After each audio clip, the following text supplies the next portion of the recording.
Savar model থানার ঠিক কয়েক কদম দূরেই একটি পরিত্যক্ত পৌর কমিউনিটি সেন্টার, আর সেই ভবনেই গত 7 মাস ধরে ঘাপটি মেরেছিল ছদ্মবেশী এক ভয়ঙ্কর খুনি। পুলিশের একদম নাকের ডগায় থেকে সে একে একে 6টি মানুষকে হত্যা করেছে মাত্র 7 মাসে। এখানে এর আগেও অনেকবার লাশ পাওয়া গেছে, 3-4 বার লাশ পাওয়া গেছে।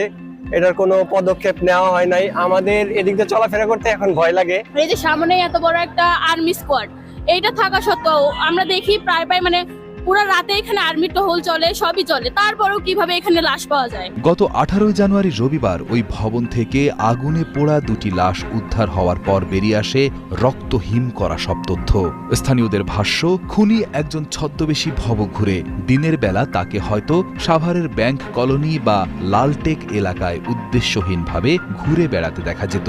কখনো বিড়বিড় করে কথা বলতো নিজের সাথে। এখানে সিসি ক্যামেরা লাগানো আছে,